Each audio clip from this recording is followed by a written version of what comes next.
Let's make this Overblown flute preset.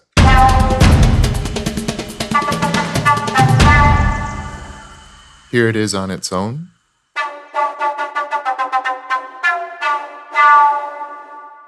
You can download this preset along with all of my latest presets by supporting me on Patreon.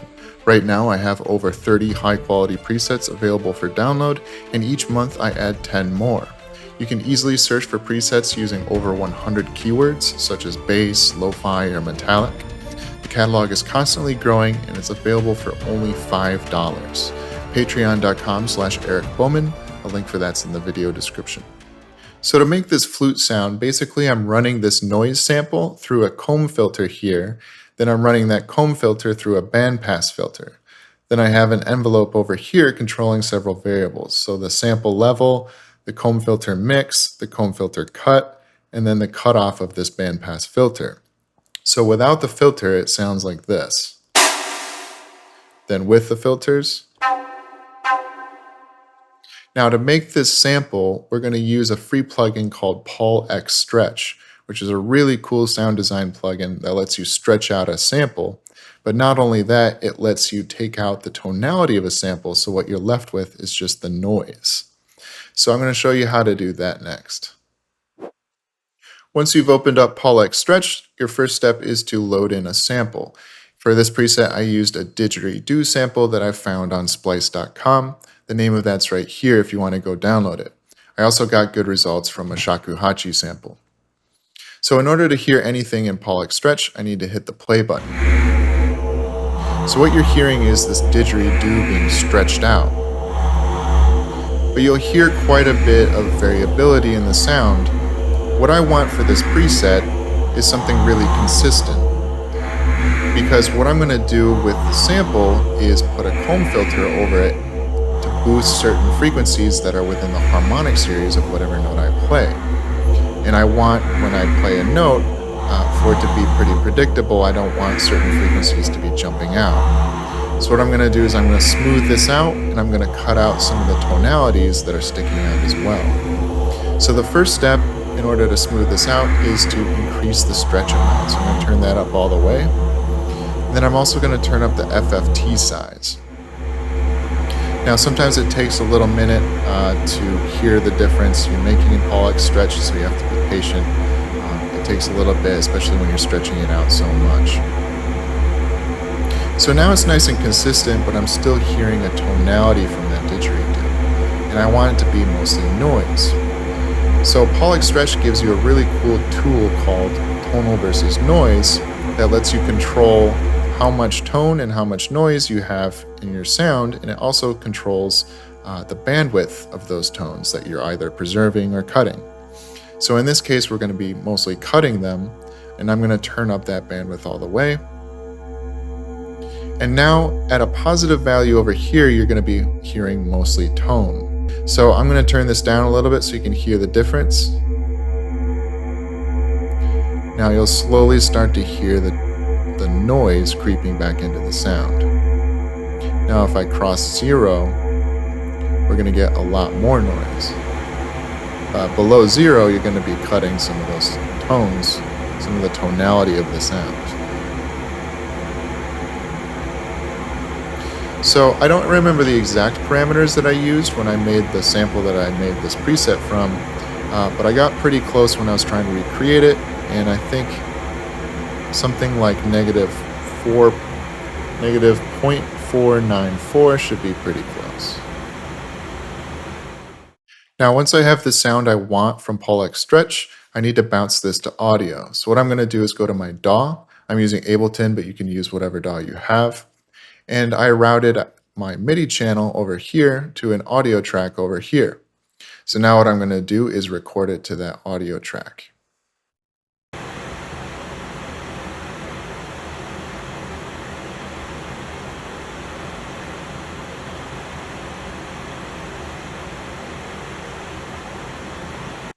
Now once I have that bounced to audio, I'm going to make it more narrow. So I'm going to decrease the stereo width by using the free Ozone Imager plugin. So I'm going to drag that over to the audio.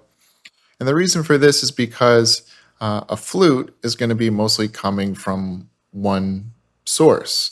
So I want to limit the stereo width of it. It's going to sound a lot more realistic, like it's coming from a flute, if it's not all over the stereo spectrum. So anyways, I'm going to turn down the width, not all the way, but most of the way.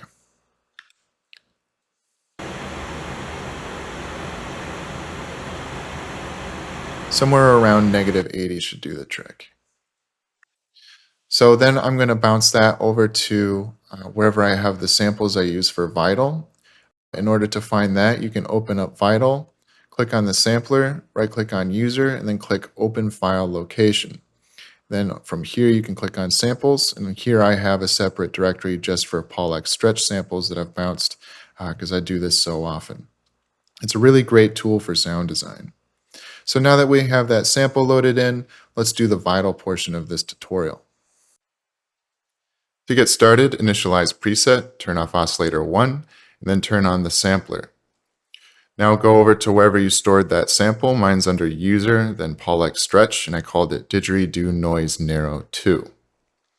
Once you've loaded that in, it should sound like this. Now from this noise, we're going to create the flute sound using a technique called the carpless strong technique. So in the carpless strong technique, you use a noise sample and then you use something like a comb filter with high resonance in order to resonate certain frequencies from that noise sample. So what we're going to do is use a comb filter, the spread flange plus comb filter, and as you can see, each one of these spikes corresponds to a different harmonic of the cutoff point here. So if I increase the resonance and I route in the sampler, it's going to sound like this.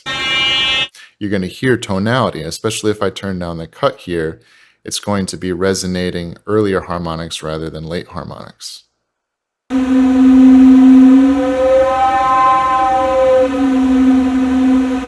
Now, regardless of what note I play,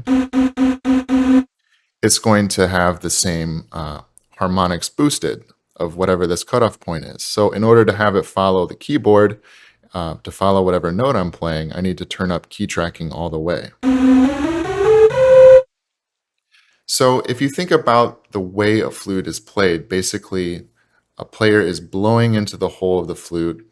When the air becomes fast enough, you're going to start hearing the flute resonate. And when it resonates, you're going to hear these harmonics. The faster the air, the more of a resonance you're going to hear. And if you blow really fast, you're going to start hearing these upper harmonics come in, and you'll start hearing less of the lower harmonics. And that's exactly what's happening when we turn up this cut value.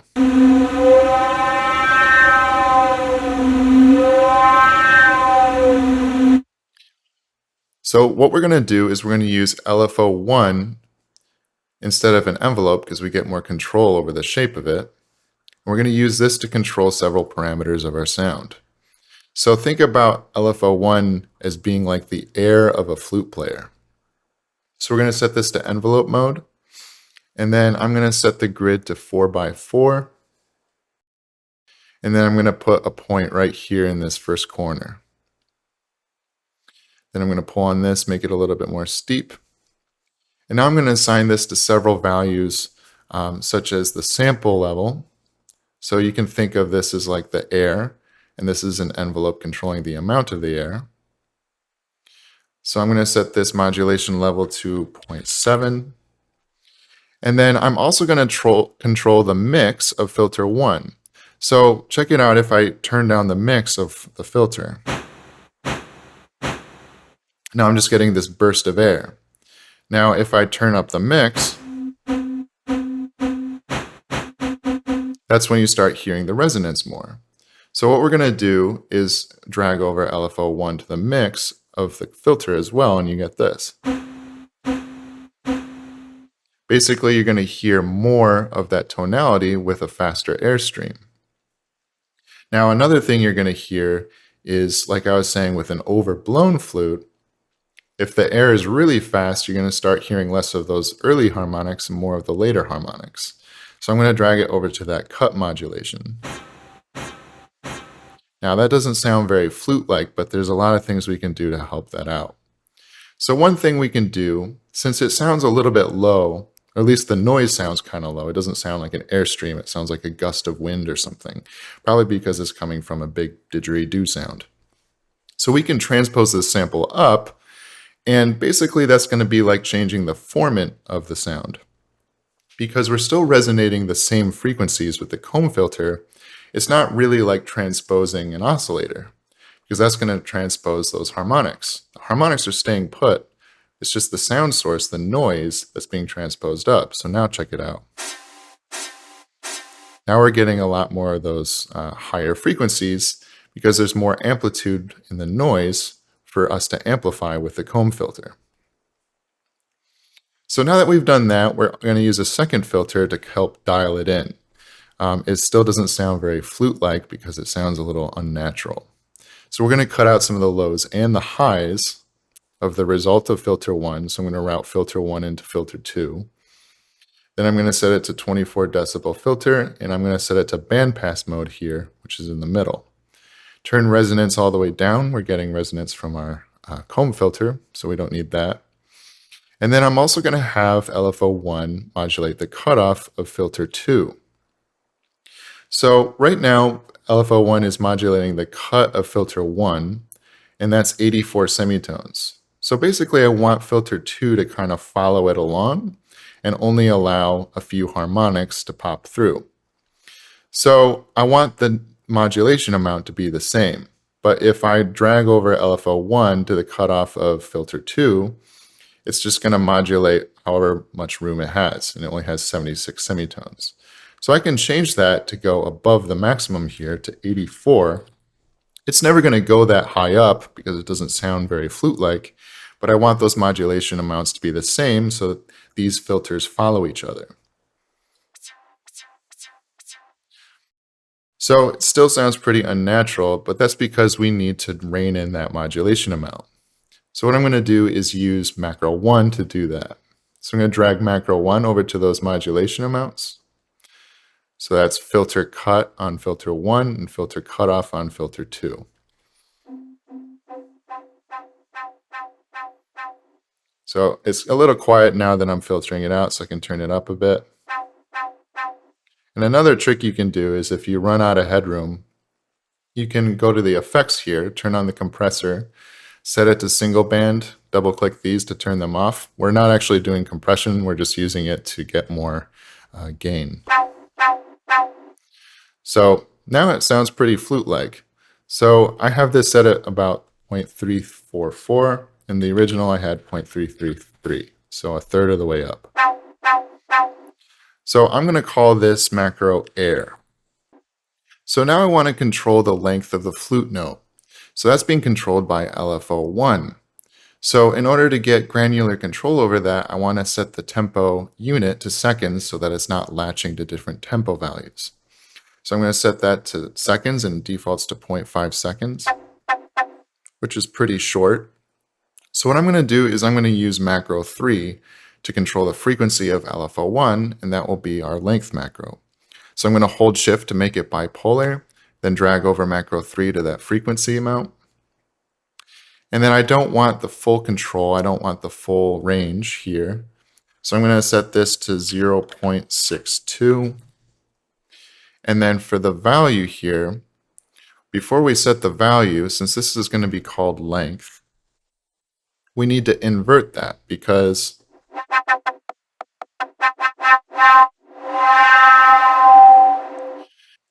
you'll notice that it's backwards because smaller values are going to be longer than greater values. So in order to flip that or invert that, we can go to the matrix, and then where we have this modulation here where it says macro 3, here's our modulation, we can just invert that. So instead of saw up, we can do saw down. Now, these values will be shorter than greater values.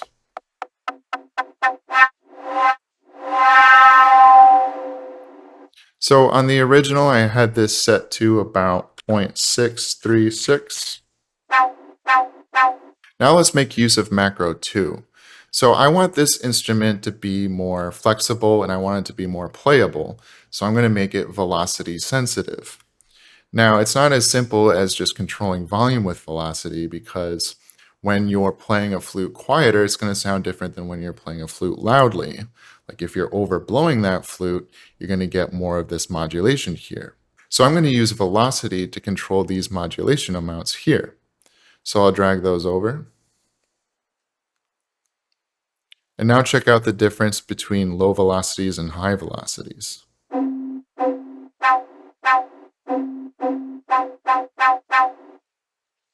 Now, I want to be able to control how much velocity sensitivity this instrument has. So with macro 2, I'm going to drag that over to those modulation amounts. But now at 0, everything's going to default to minimum velocity here, regardless of how hard I press the keys. Now, if I turn it up all the way, I get the full range. That's not what I want.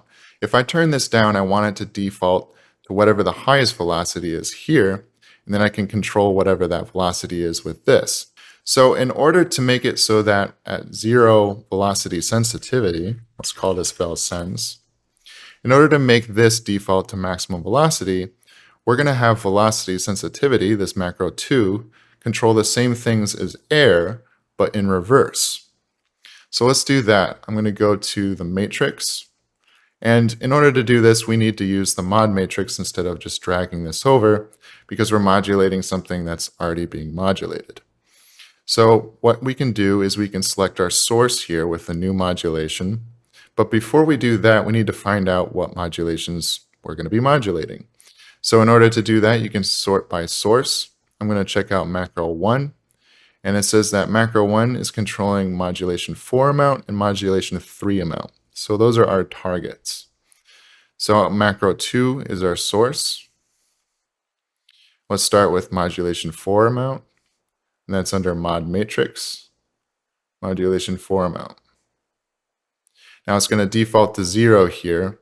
We'll change that in a minute. I'm going to add the other modulation. So modulation from macro 2 to the other one was modulation 3 amount. So mod matrix, modulation 3 amount. Now that we've done that, we can see those modulations here. Now we want to set that to the same thing that these are at, so 84.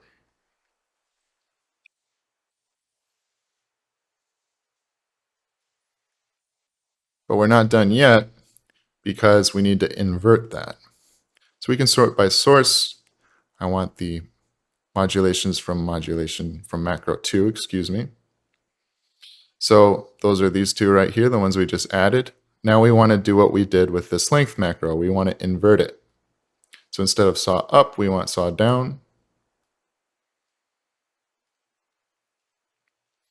And now something interesting is going to happen. At minimum velocity sensitivity, this is being inverted. So this is the full modulation, 84, but we only want this amount. We want a third of that. So we want to control those modulations with macro 1. Now, regardless of whatever velocity I play,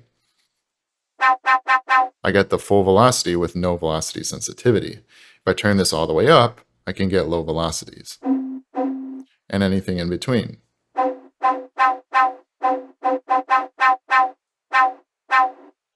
Now remember, with velocity sensitivity turned all the way down, I can control velocity with the air macro. With velocity sensitivity turned up, I'm controlling the maximum velocity with the air macro. So now let's make use of macro 4. I'm going to use this to control the transpose of the sample. And remember, I was talking about this kind of being like a formant control. So I'm going to call this formant, not fromant. So that's it, transpose way down.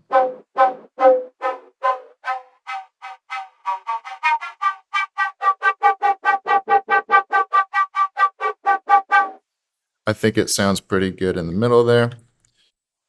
Oh, by the way, I made that bipolar. If you didn't make it bipolar, you can right click here. If it's bipolar, it'll say make unipolar. If it's unipolar, it'll say the opposite.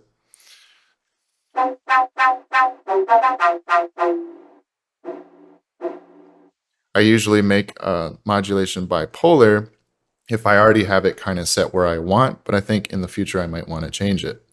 So then I set whatever the modulator is to 50%. So now we have all these macros done. Let's go to the effects and let's just add in some reverb to make this a little bit more realistic. I'm going to use kind of a long reverb here, 2 seconds.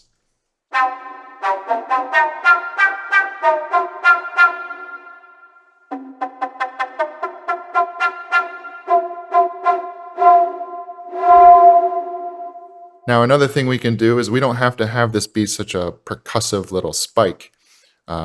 We can have it be more of a swell. So if you want that, you could just change the shape of LFO1 to something maybe more like this.